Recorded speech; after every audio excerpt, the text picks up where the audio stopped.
I'm out here at our old grapevines, and the grapes are looking like they're about ready for harvest, and they've been looking good for a couple weeks now. They're nice and purple. There's a couple of green ones here and there.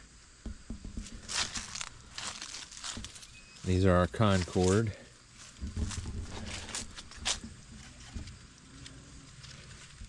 And our Catawba are also looking ready at the same time too.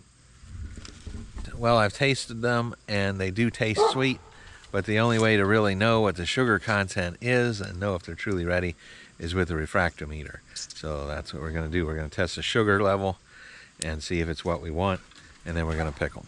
Well, we'll pick them if the sugar's right, is what I mean. And if it's not right, we'll wait until it is right.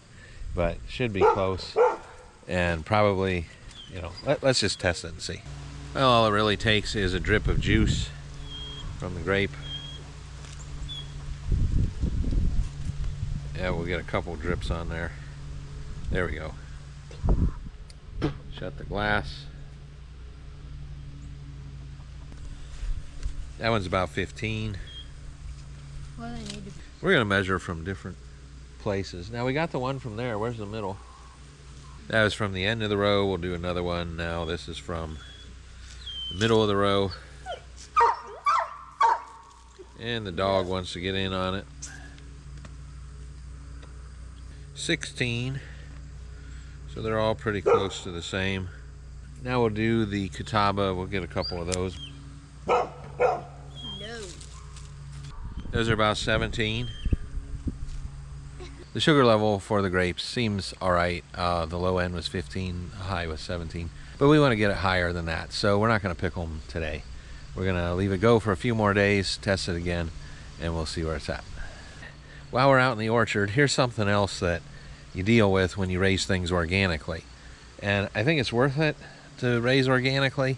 You just got to know how to deal with it. And the problem that we're having are these web worms. They're taking over one of our blueberry plants, and I don't know how long they've been here, but they are making little web nests all over the place. So how are we going to deal with that? What do we do to get rid of them? Diatomaceous earth. Get diatomaceous earth that is approved for organic use, and we puff that powder all over them things, and that'll kill them. No, I'm not standing sideways. The camera's on a hill, so the camera is matching the slope of the hill, and I'm standing straight. So I probably look funny.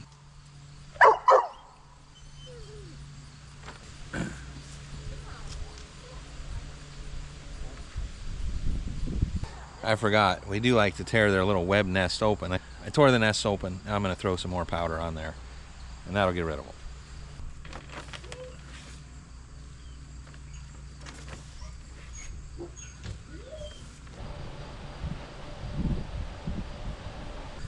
Well, there you go. I'm done with that. Got a little dust in my eye, which can be expected, but that's not going to hurt me or kill me. I'd rather have that get in my eye than some kind of insecticide. So that's what it looks like. That's how we take care of it. And we might have to redo it a second time. We'll see. We'll just keep an eye on it over the next few days. But as far as time and labor, it isn't any different than using a chemical. As far as, you know, what it takes to apply it. It doesn't take any more time or specialized equipment. I mean, I'm just throwing it on with my hands. If it gets on me, it isn't going to hurt me. So, you know, and we might have to do it a second time, and we might not. A lot of times one application will work just fine. Sometimes you need two. We'll see. I imagine somebody's going to say, yeah, well, you know, you might not have that much blueberries and grapevines and different things.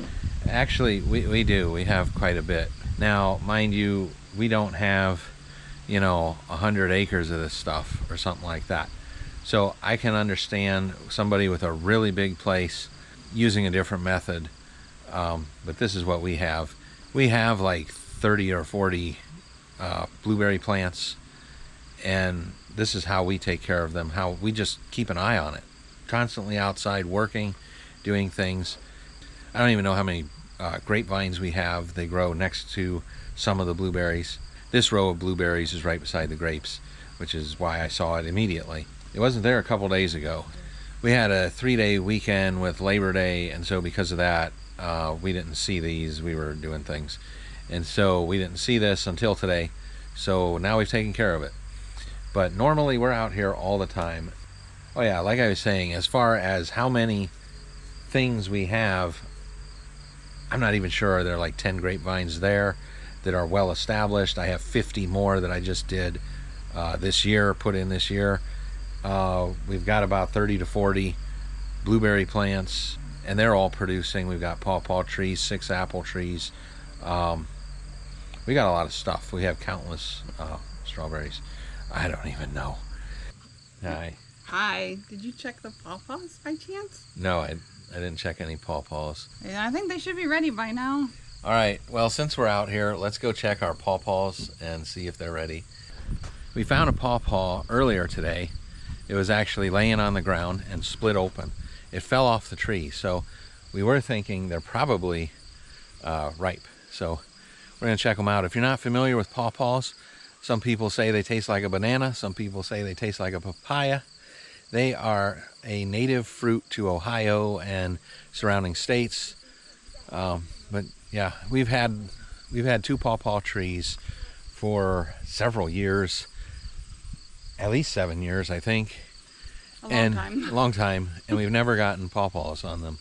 Here and there, we've gotten a couple little ones that started and they fall off of the trees. But this year, they're finally growing. And there's one. It feels really firm. They're supposed to have some give to them when they're ready. That's really firm, so I'm going to say that one's not ready. Same there. There's another group of them. There's 4 in this group. I'm going to say those are definitely not ready. We've heard that pawpaws can be ready at different times on the same tree. We have heard that, so we're checking each one. It doesn't sound right though, does it? I mean, for most fruits, all of them are pretty much ready at the same time on the same plant. That is, now from tree to tree is a little different.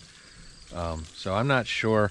Sometimes, well, the way pawpaw trees grow is you'll have a tree will grow and it'll send out a shoot underground, another one comes up, and you'll get like a whole bunch of trees in the same area. So you might actually get a bunch of trees. So I wonder if the reason why we've heard that from different people is because there's actually multiple trees growing in the same place, and they think that it's the same tree when they're actually separate trees.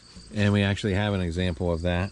This is our pawpaw tree, and right beside it we have a row of blueberries. And our first blueberry plant, there's a hole in the fabric that we use around the plants, and of course a new pawpaw tree has sprung up. We're just going to take that thing out of there because this is our blueberry row and we want to have some blueberries in here. What's going on with them? All them apples over there?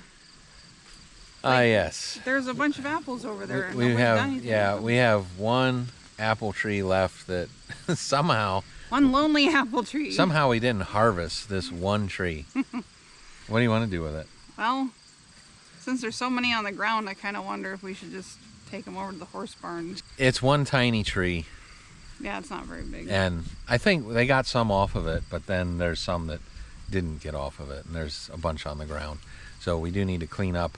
After apple harvest, there's always apples on the ground, and so we do need to clean those up, and we'll take them over to the horse barn and give them to the horses. Here's what we're talking about. One lonely little apple tree. There's apples on the ground from picking, and then there's some on the tree, actually quite a bit on the tree yet.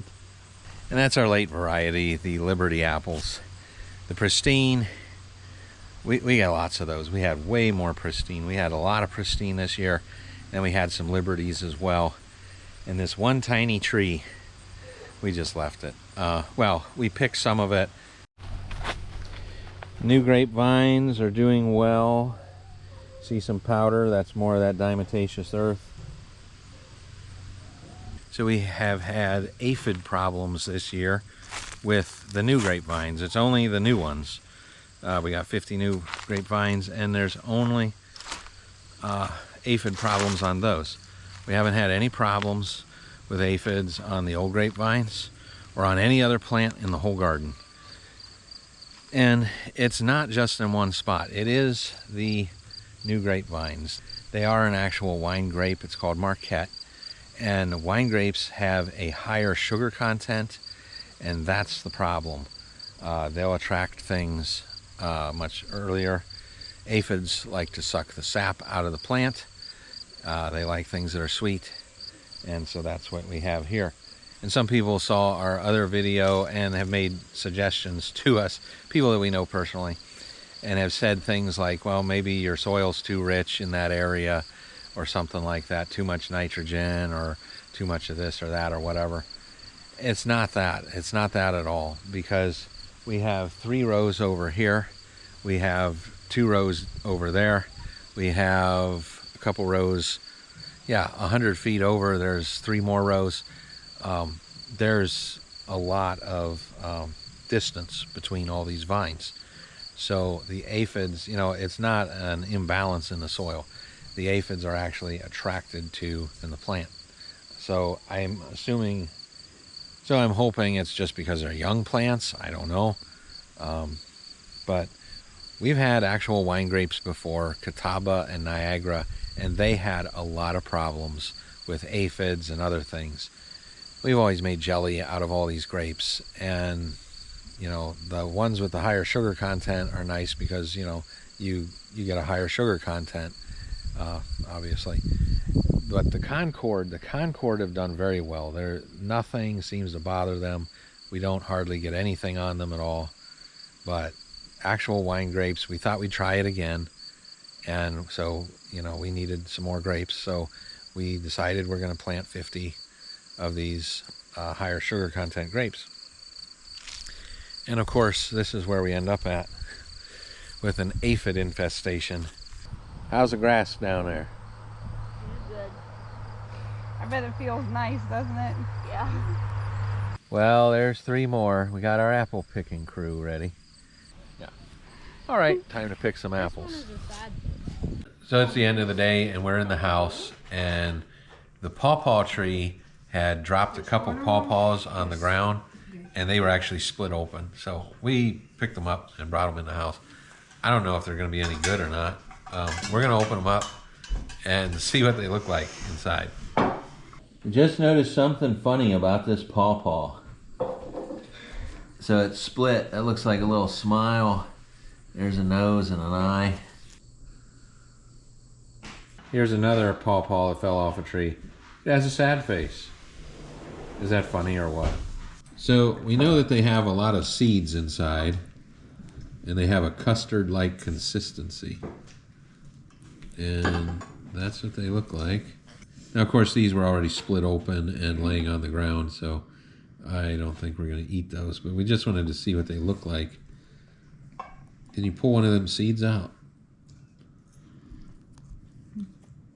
The seeds are huge. Almost look like a nut. Yep. I think if you cut off the bad spot, you could probably eat what's underneath.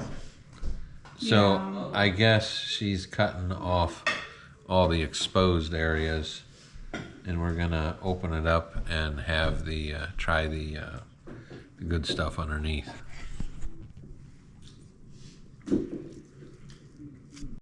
Okay, we also have one that we're pretty sure isn't ripe, but we picked it off of the tree, so we're gonna open that one up and see what the difference is.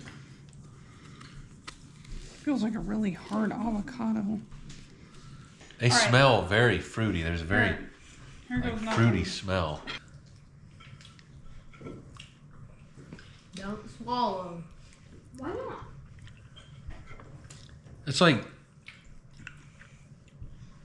yeah, It's like a It's like a banana. banana crossed with a Meets a. mango. That is It good. tastes like a banana and an orange mixed together like a slushy. That is good though. That is. Well, we planted these because these are a native fruit to Ohio, and we just were interested in what native fruits are here, you know, try to grow that on our place. The one that's not ripe, we can't really get into. It seems to be very difficult. Oh, that's not ripe at all. Oh, you got it. Oh, that's white. So nice, solid do. Yeah, that's definitely not ripe. You can even put it back together and take it apart again. Here, show us. Yeah, stick it back together again. Well, we'll definitely be looking forward to when the rest of the pawpaws are ready. Tastes like a